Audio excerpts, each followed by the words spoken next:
All right, guys, this is Wrestlepalooza. This is your Wrestlepalooza review part 2. I kind of rambled on that last video. Sometimes I do that with the PLEs because of how I do them now with talking about the match and all that good stuff. I think I might just start ranking them instead of talking about the whole match, just talk about a couple of the matches. But anyways, we left off with Cody Rhodes and Drew, so let's get into that. So fifth and final match on the card. This match was the main event.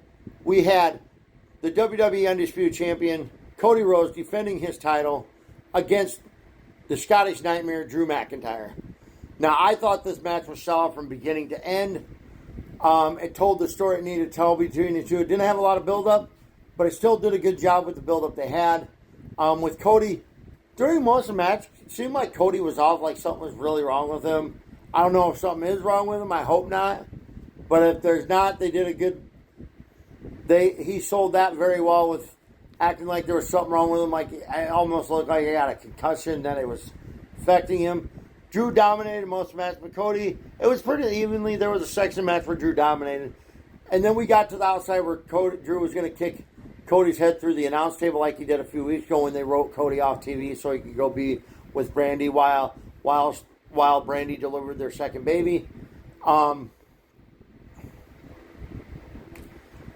Then we had the referee trying to stop him because obviously in a match that would be a disqualification, really, if you look at it the right way. But anyways, finally Drew got the ref out of the way and went to kick. Cody missed. His leg went through it. And he sold it like a leg injury, shin injury. Got back in the ring. Cody went to do that kick he does off the rope or whatever. And then he dropped. Then Cody went to do that kick he does off the top rope, but it was either the kick or I can't remember if he was going to do the kick. Cody was doing the kick that he does off the top rope, or he was doing the Cody cutter. But Drew gave him the glass cow kick, which is Drew gave him the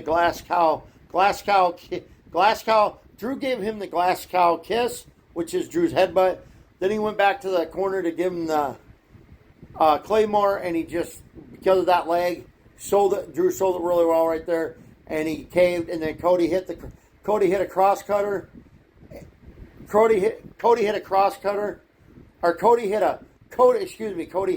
Cody cutter and crossroads for the win. Very good match. On most any other PLA, I'd probably say this was match of the night, but yeah, we had Io and Stephanie, so no. So, very solid match. I liked it. The way they ended it gives Drew an excuse to say that if it wasn't for the ref, he would have won this match and all that good stuff. But, you know, Drew as a heel, I like Drew as a heel. I just don't like the whiny heel character they're having him do. But this works perfect because it gives him an excuse to why he didn't win the title, and he can blame the ref and all that. But, yeah, we'll see where that goes.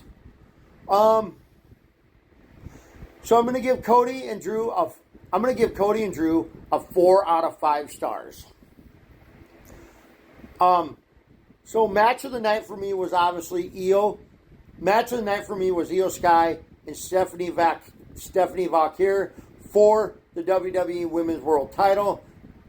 Once again, congratulations to Stephanie on winning her first WWE Women's World Title on the main card. But yeah, Stephanie Valkyrie and Io Sky is my match of the night. My favorite match of the night is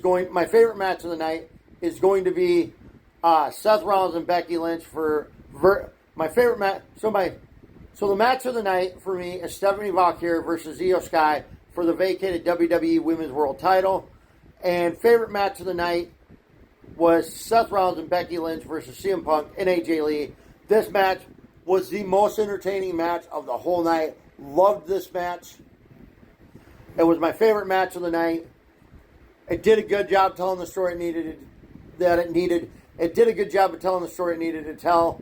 And then my moment of the night was, if you haven't watched Wrestlepalooza, I think it was right before the main event of Cody and Drew that Undertaker rode his bike down there. I just thought he was just going to ride his bike around like he's done before and, you know, put his fist up in there and leave.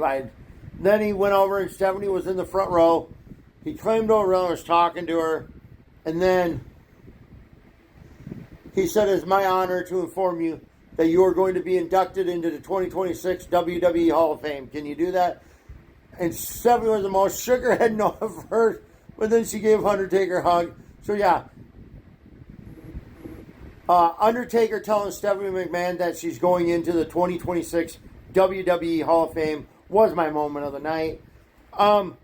Overall, for the whole PLE, I'm giving the whole PLE tough one for me because I want to give it a 7, but it's hard for me because the Brock Lesnar match. I'm still going to give this whole I'm going to give Wrestlepalooza a 7 out of 10. It would have probably been an 8 with the exception of Brock and John. But yeah, giving the whole PLE, giving Wrestlepalooza as a whole, 7 out of 10. I don't think it was as bad as everybody thinks it was. The first match sucked. I know we didn't get all the theatrics that we were promised, but you know, when does any PLE ever produce all the theatrics we're promised? I know we were promised a lot of surprises and stuff that we didn't get, but I'm not going to base the PLE off what we didn't get. I'm going to base the PLE off of what we did get. So yeah, do I think it could have been way better? Heck yeah. Do I think if we would have got everything we would have got, do I still think it would have been 10? No. I would have still only gave it a 9 because of the Brock Lesnar match. But anyways, guys, that's it for now. Next one is, I believe, Crown Jewel in Perth, Australia. We'll see you then. I probably won't watch that right when it's on because obviously it's on at like 8 in the morning. I'm not getting up at 7 o'clock just to watch a PLE. But y'all enjoy your day and see you next time.